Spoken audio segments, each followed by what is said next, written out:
And our software was used as like kind of like a Spodio for field marketing, to manage all of your end-to-end field marketing activities. And a lot of our customers, we grew that to like 6 figures in the first 3 months. It was like me and my co-founder from college, like in our underwear, like in our computers. Your senior project, and then it turned into like real. No, it wasn't. When I was a senior in college, I was doing stand-up comedy, and I literally emailed. So here's the thing: stand-up to me sounded a lot like tech. I had this internship with this Forbes writer who was interviewing a bunch of tech founders in New York City. And he gave me the job because he needed somebody who knew a little bit about business who was funny to like punch up the articles. And I was doing stand-up, and I said, I need money because stand-up is stand-up, you're basically poor, right? For like a lot. So then I said, okay, I'm going to take that job.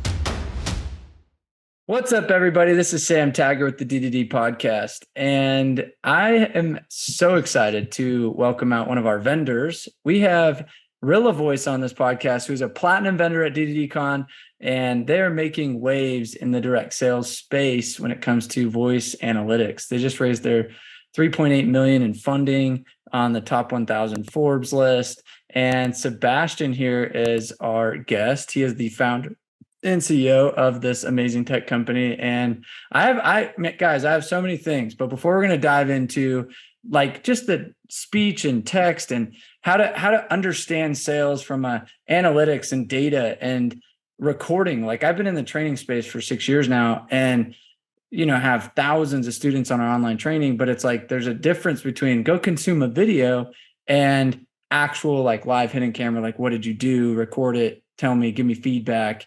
And there's role playing where it's like, oh, and everybody dinks around. And then there's like, oh, you actually are getting your face kicked in. And this is what you actually really sound like. Oh my gosh, this is so pathetic. And when you're by yourself and you are thinking you're good, but nobody's there to pay attention to you, that's when you could spend a lot of time doing it the wrong way. And watching and shadowing, and even shadowing. Here's the thing. Like when I'm shadowing somebody, they're saying it different than when they're by themselves.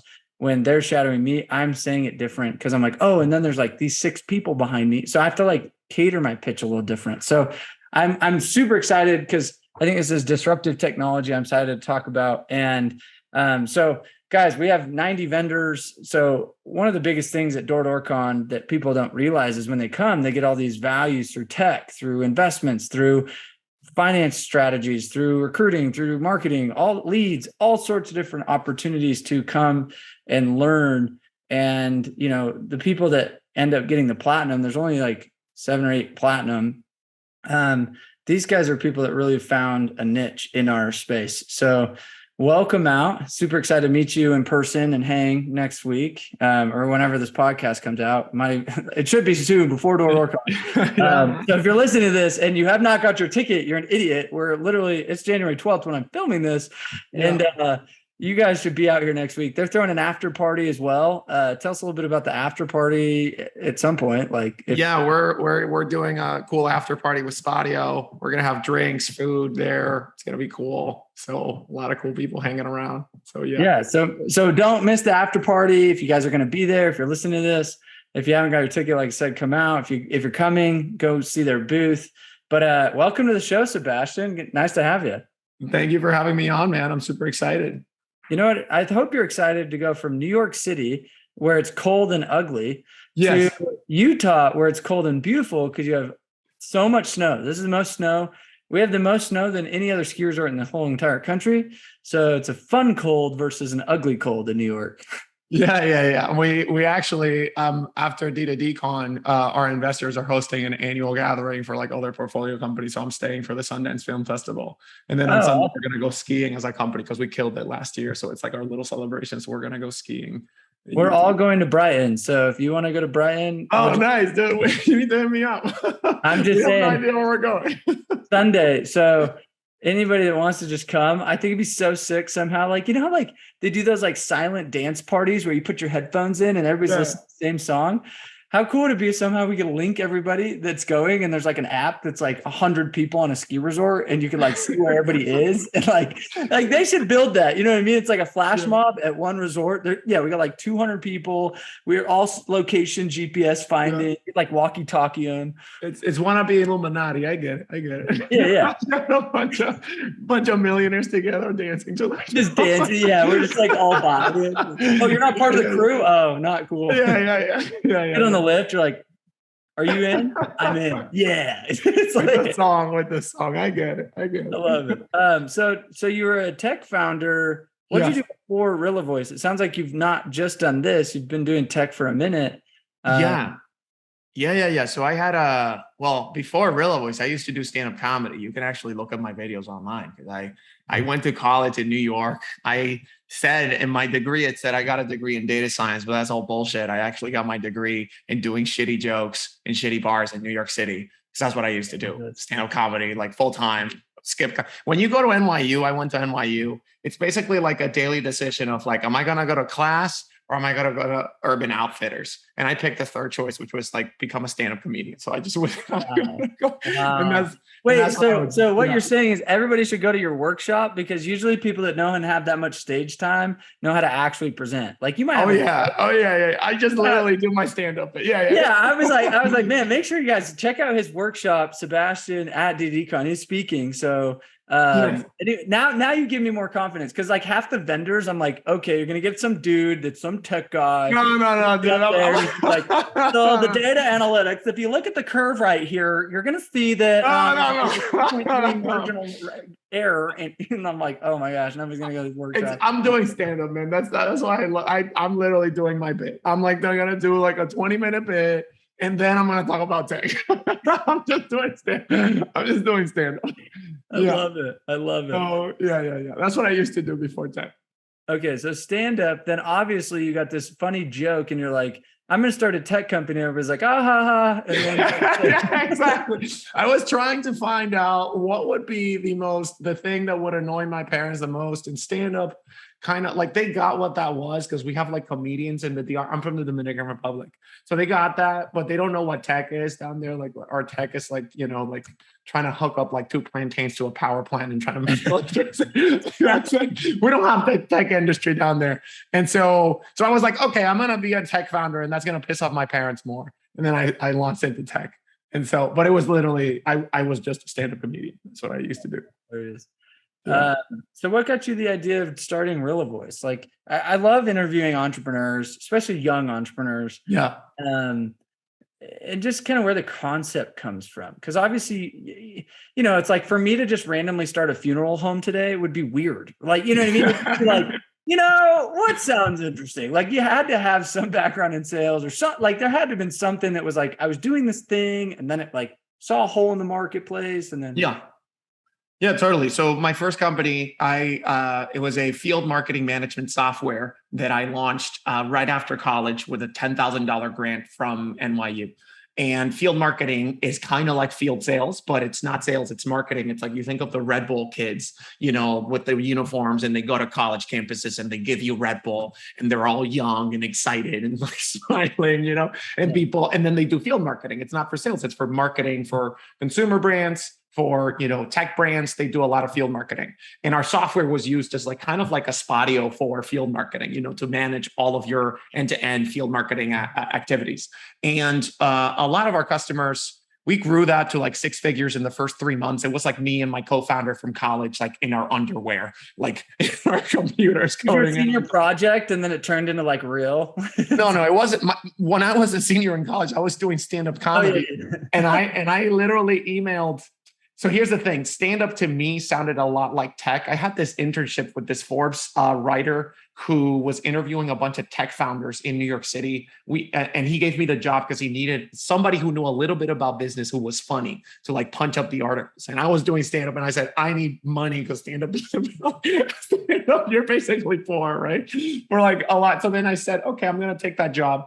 And when we started interviewing a lot of tech founders, how they describe their creative process in building companies and products was a lot to me like doing stand-up, because in stand-up, the art of and the craft of stand-up is you're literally embarrassing yourself in front of bunch of people, and you fail multiple times until you get your set right. And when you're building products, it's the exact same thing. You're just like, have an idea, you launch it as fast as you can. It's going to suck in 1,000 different ways. And then you iterate based on the feedback that you get from like real people using your product. And they're going to tell you that it sucks. But over time, with that feedback, you can make it better. So then that's kind of how I got into tech, of like saying like, oh, wow, this is kind of similar. I forced my way into the NYU accelerator. They gave us $10,000. I launched that field marketing management company because I thought it was super interesting to like this transition of tech coming from the online world into the offline world. I thought that was super interesting. And so we launched that company. And one day I was talking to them, and we were doing great. We were like, two college kids, like making like 6 figures. And I was like, we made it, you know what I mean? Like, whatever, dude. And then one day I'm talking to the field marketing manager for Heineken, and she just told me the numbers. It was like Heineken was reaching 4 million people every single month through field marketing activations, right? Like face-to-face conversations. And I did the math, and it was like, there's like 10 billion face-to-face conversations being had every single month between sales, marketing, and service people, face-to-face in stores, businesses, and in homes, between salespeople and consumers every single month in America. 10 billion conversations when there's 80 billion visits to Google. So it's 1/8 of the data that's transacted on Google every month. It's out there offline with these face-to-face conversations. And we said, what if there was a company that took all of those unstructured conversations and made them into data that could be valuable for businesses, just like Google did for the web? That would be a big business. And so that's when we started Rilla. We called it Rilla because it comes from guerrilla marketing, because that was the original idea. I figured it had guerrilla marketing. Yeah. That concept. So kind of give us in a nutshell, what does Rillavoice do? Yeah, so we're the leading speech analytics software for outside sales and service. So you think of like solar reps, roofing reps. You think of the 12 million outside sales and service people who are talking to hundreds of millions, billions of consumers every single month in the United States, face to face, right? You go and you talk to someone face to face in their home, in their business, or in a store. You record your conversations with the Rillavoice mobile app through your phones and tablets. And then our AI automatically transcribes, analyzes, and gives you feedback from all of your sales conversations to help you improve your sales. It's kind of like an AI coach in your pocket. That's what Rilla does.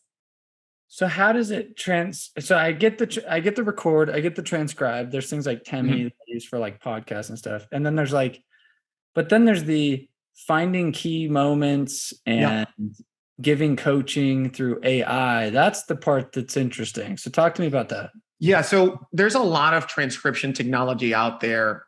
This has actually been done for online sales and call centers. Has been done for a while. The hard part was getting it to work for face-to-face conversations that are very noisy and unstructured. And we have proprietary tech that was able to analyze face-to-face conversations. So essentially what Rilla does, it's very simple. It looks at how the top performers in a sales team talk. How they talk means how long do they talk versus the customer, right? Their talk ratio. How much interactivity do they generate in their conversations? How much do they mirror the tone of voice of the customer? That's actually something we can measure. How fast do they talk? Their patience. How long do they wait to reply to a question? It looks at how the top performers in a team talk with all these different metrics. And it looks at what they say specifically. What they say is going to depend on what you're selling. It's going to depend on your own sales process, because Rilla can literally identify the topics of conversations naturally, right? So if you're in solar, you're going to be talking about net metering. You're going to be talking about, let me take a look at the bill. You're going to be talking about, you have a west-facing roof, and you're roofing. You're going to be talking about insurance and all these different things. Rilla analyzes very succinctly what the top performers say, how they say it, and then it literally compares you. And every single metric that it tracks for you compares you to the top closers in your team who are making millions of dollars in revenue every single year. So it's literally telling you, here's what you need to do to clone the top performers on your team. So can it give, so essentially you're going to go record the top 5 reps. Yeah. And repetitively. And then it kind of builds like a ideal rep, meaning like, does it kind of take that and say, here's your best script? It takes the things that are uniquely different about the top performers in your team. Let's say you have a team of 80 people that are out there door knocking. I mean, we're talking about door knocking. So you have 80 door knockers going out there, and you know the 80-20 rule, right? The Pareto of distribution, that the top 20% of the top 20% of your reps are going to make 80% of the revenue. So we want to look at what is it that the top 20% is doing, or the top 10% is doing. Out of 80, you're going to have 8 that are bringing in the most of the qualified meetings, the most of the bookings, the most of the sales, right? And you want to look at literally what is it that makes them so special in a group, because there's 2 different things that you can do in sales in order to succeed more, especially in door knocking.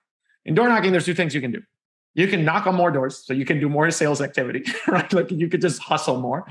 Or 2, you can have a higher conversion rate at every single step of the funnel. And the higher conversion rate is really important, because if you have a 10% conversion rate versus somebody who has a 1% conversion rate, the 1% conversion rate guy needs to work 10 times as hard just to be equal to the other person. And typically you can't work 10 times as hard as somebody else, because you have the same amount of time in the day. Right? You can maybe work twice as hard or 3 times as hard. So your conversion rate's really important. So you try to identify what it is that makes that higher conversion rate. I'm so happy you just said that. Like, it's so funny because, I mean, right now I have a sales guy, stud, human, but not a stud sales guy. Like, I'm like, wait a minute, you've talked to 100 people and you've sold 1?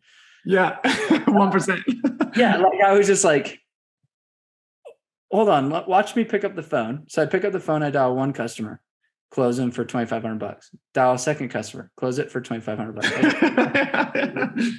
And he was like, what the heck? And I was like, all right, let me try a third one, but let me pretend my name is Bob. Right. Bob. I won't be Sam. Call him, closed. I was like, 100%. I was like, what do you do? Like, like, you know, and I was just like, man, my job, like, I would hate life if I was you. You know what I mean? Like, life would suck with a terrible conversion. Like, I look at things and I'm like, if I'm not obsessed with getting better at my conversion, yeah. This job sucks. Like, it's hard. Like, I'm not saying I go 100% all the time. It's just funny that I coincidentally showed him that. And you made 4 times or 3 times as many sales as he did. Like a ridiculous one. The math. I mean, I would sell 10 times the industry average working the same amount of time. And people would be like, Sam, how do you do it? And I'm like, I'm literally going out with you and I'm coming home with you. So like, and I'm going to the neighborhood right next to you. Like, it's not like I'm in some magic sauce. There is some magic that you have, because it's literally, there's things about how you talk to that same customer, right? Because it's not like it's literally your tone. It's the way that you're building that rapport. It's all these little things that are even hard for us to identify and to explain to other people. That's what we thought. People thought that, I mean, if you were to ask a marketeer back in the 1990s, if you were to tell them that, marketing was going to be all based on data, they would have laughed at you and said, no, marketing is about being creative. And there's some people who have this art of marketing, and it's all about like making these wonderful ads and blah, blah, blah. Now you can't work in marketing without understanding SEO and data and A/B testing and all those things. In sales, typically, we've considered sales like the art of sales, right? Which is true. And people who have really great personalities and they just get it, right? Intuitively. You, Sam, you get it intuitively, and you know how to talk to people. You know how to modulate your tone. You know what to say in the right moments, right? For how long, right? But you're not thinking about that. You just know it. What tools like Rilla try to do is, dissect the science behind the art of selling, so that that person that you're coaching, you can tell them, look, this is exactly what I did differently than you. My talk ratio was this, your talk ratio was that. And those are actually the inputs that make you have a higher conversion rate. All these little things. It's funny is when you say that, it makes me think of when I go train reps, they'd be like, well, I just said it. I said what you said, and I just followed the script and I did the thing. And I'm like, how cool would it be to have Rillavoice be like, fact? No, you didn't. Exactly. Like, stop pretending like you're saying the same shit, or you're putting the same energy, or using the same tone, or you have the same kind of pause or inflections like I do, or else you'd be selling like I do. And I think too many people almost have this deception, this self-deception around, if I just keep repeating the same shit, maybe I'll get better. And I'm like, no. I'm going to give you some feedback, or the app is going to give you some feedback. And the next 3 pitches, you better let the customer talk for another 2 minutes, or you better, like whatever the analytics is saying, it's like, actually apply the shit. Like, so I'll give you a great example here. Yeah. So like we have a customer in roofing And in roofing, they once you get past the door knock and you get into like the appointment and you're sitting down with the customer after you do the inspection, roofers typically do this thing where they tell you their company story. Here's why you should go with me and not these other kind of people that are going to give you shitty roofs. Like they're going to suck. And they tell you their company story. And this one rep was saying like, I'm doing the company story. I'm doing everything in the script. One of the things, and he was complaining because he wasn't getting sales. One of the things we found through the app was, he was doing the company story all right. And he was doing it 100% of the time. But the top performers in his team were actually doing the company story later in the conversation once they had already talked about financing terms and pricing. He was doing it right at the beginning. So the top performers in the team, they were using the company story almost as a way to overcome the objections of price versus just doing it robotically at the beginning because they have to. And once he changed that, made all the difference. So it might not be that if you're saying something or not, it could literally be at what point or how you're saying it specifically. That is so cool. That is cool. Yeah. And you know what's funny is like I'm just thinking of like other value of like analyzing speech. Like police officers record, their interactions for legality, compliance, things like that. Like to really up level and bring honor and integrity to this. If I knew I was getting recorded, I'd be a little bit more on my A game. You know what I mean? Like funny. Like I just had a conversation. I'm not gonna say who, but like yesterday, the guy had been fired from one company.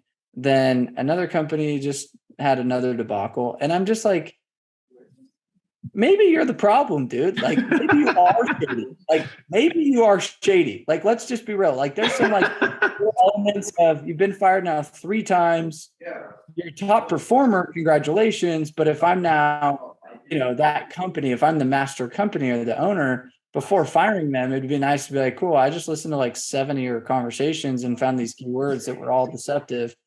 There's a reason why I'm firing you, not just based on a customer calling in and complaining. Because the only way I would know that you're deceptive is if a customer calls in and says, hey, this guy lied to me, or this guy overpromised, or this guy that. And then you're like, there's like some, how much of that is truth? How much is cancel? How much is this is just like you felt like you got sold? Yeah. Because when you're a top sales rep, you're selling people that probably didn't even want to get sold and you're still selling them. Yep. That's just one of the things we found interesting in the data, we did a whole bunch of analysis for solar conversations. And the top objection that they get the objection no soliciting 5 times more than everybody else, the top performers, because they're just like they're going out there. It's insane. We did an analysis of like a few dozen thousand conversations in solar. The top performers are getting that objection more than anybody else. Isn't that interesting? Yeah, Isn't that because they're the ones hammering it. Like yeah, exactly. Hey, here's a question. Like, everybody, I want to break some myths, and maybe you have the data, maybe you don't. But a lot of people are like, oh, I knock, the top performers have more conversations and better conversions, or just more conversations? No, they have a much better conversion rate flat out, like 1,000%.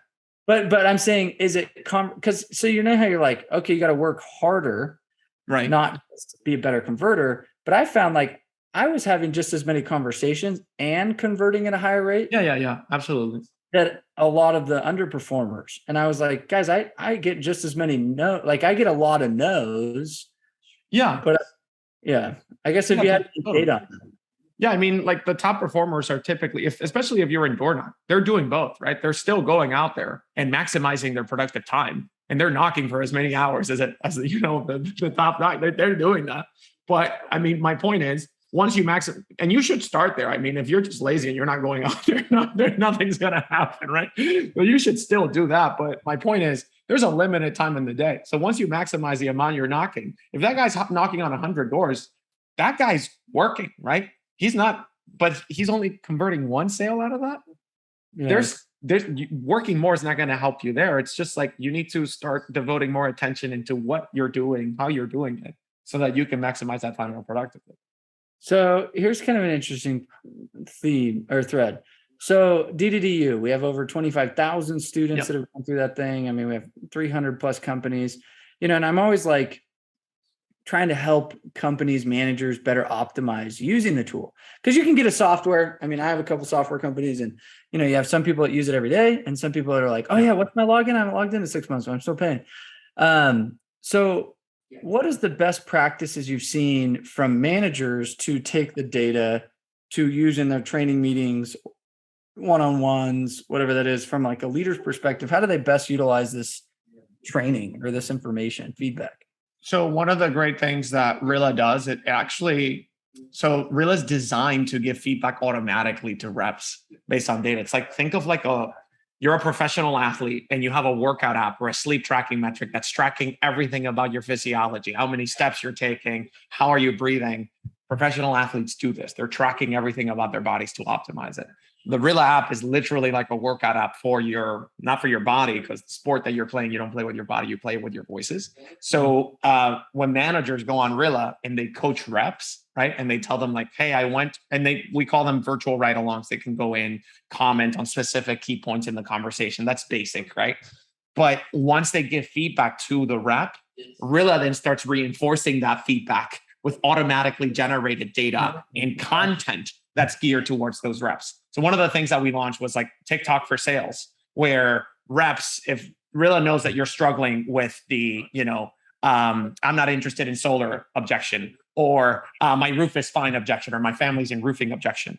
Rilla will know that because it's tracking your conversations. And if your manager gives you feedback about it, Rilla will actually reinforce that more. And it'll start giving you little clips of conversations of the top performers in your team overcoming those objections in successful conversations. So you just have to swipe around and be like, oh, that's how they're doing it. That's how they're overcoming that I'm not interested in solar objection. So best practice for us, we've seen, and that's how we design the product, is managers get feedback. The data goes right behind that feedback to reinforce whatever the sales manager is saying. Dude, that is so sick. Yeah. This with the Expand app that we're launching, we should connect on this because we have a human development system app that we're launching here. Where it's basically goal setting versus actuals, training, like LMS, test quizzes, communication. Yeah. Like it's a whole ecosystem of like, how do you better lead the people in your organization or people you coach? This element would be really a cool feature for any kind of sales or this kind of industry. It's not just it's for any industry. But there is an optimal, now you're talking about it, there is an optimal way for sales managers to coach on Rilla. We also track that, like we allow companies to see how much time their sales managers are spending coaching. And we've actually found the optimal times for sales managers to spend like looking at analytics versus like looking at conversations. And the sales managers also have access to this data. They can see like, oh, how does my team compare to the top performers in the overall company, right? If you have different regions, so that the sales managers can also take that into their sales training meetings and say, guys, our talk ratio is way too high. The optimal talk ratio for door knocking is 82% and we're at 96%. You know what I mean? So they can still give that kind of feedback from the tool. That is so cool. Well, any other advice for sales reps based on the data that you have been able to accumulate? Like that's the thing, like you said, marketing is based on data now. Like it's so funny. Like I've done a lot of marketing courses and things like that. And I would not consider myself an expert, but one of the things that stood out to me was like, they compare two landing pages and one looks beautiful. One is just this ugly, boring, page. And I said, which one converts more? And they're like, well, obviously the pretty cool looking one. And they're like, no, this one's like 5 times better converting. And so you go to a website and you're like, what's this? Like, is this like a 90-year-old dude that put this website together? And you're like, but it converts. What's the point of marketing? And does it get money? Where ahead, like you said, the creative side thinks, oh, of course I should say these jokes here. Of course I should bring up customer, but it's not based on the beginning, or that would be epic if we did this. And you're like, but does it convert? Yeah. And I think so many people get attached to their idea of creativity or their idea of swagger, their idea of speed. Like I found that people are like, oh, if I spend more time with the customer, I'll sell more. And I'm like, actually, there's a sweet spot of time. Yes. Like, I'm like, you could be in the home and you actually lose sales. And I was like, man, the faster I could get my sales process down and cut out a lot of stuff, I actually found my conversion started going up. So people are like, how are you selling to me? I'm like, well, my sales process is faster. we've actually seen differences. And so it depends on the company, it depends on the industry. We've actually seen some industries where more time in home actually leads you to generate more leads. But we've seen also some industries where lowering the time in the home where the top performers are spending, like, if you're doing an inspection or whatever, they're in and out like 30 to 45 minutes, while the average reps, the bottom performers are spending like 2 hours, right? So like once you get beyond the door knock. But there's like a ton of data that we have. Like one of the things that we found door knock specific is that one of the biggest differentiators, like, because here's what we did. We literally did an analysis of like top performers, right, from across all of our customers in solar and in roofing and in other industries. And we said, what differentiates these people that are making like 2 million, 3 million, $5 million in revenue adding into the business every year versus like average reps that are sub 1 million versus like bottom performers that are not like on their way out of the business. They're not converting more. And these guys have like an insanely high conversion rate at every stage of the process. You know what I mean? We looked at what it is that they do. We looked at door knocking specifically. We found very key things. Like one of the things we found in the door knocking, for instance, is that across roofing and solar, this is the same thing.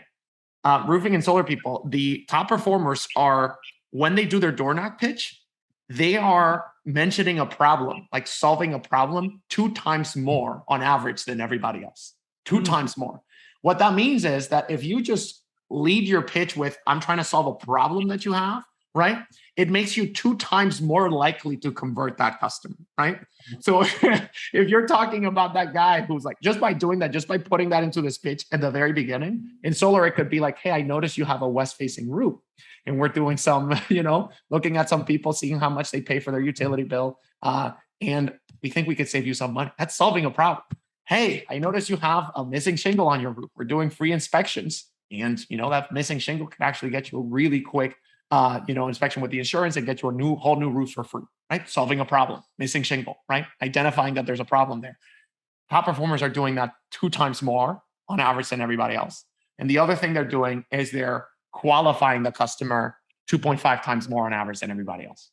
In the very beginning, they don't want to waste anybody's time. In solar, you could say something like, oh, I don't want to waste your time. I'm going around the neighborhood here. I noticed you have a west-facing roof. I don't want to waste too much of your time. I just wanted to see how much did you pay in your utility bill. They bring that up and quickly.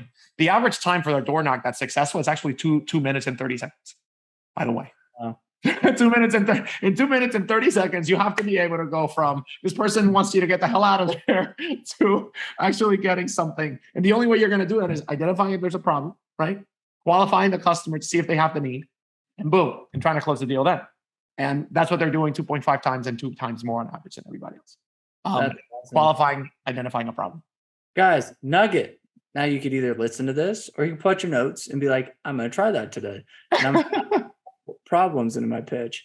I love that.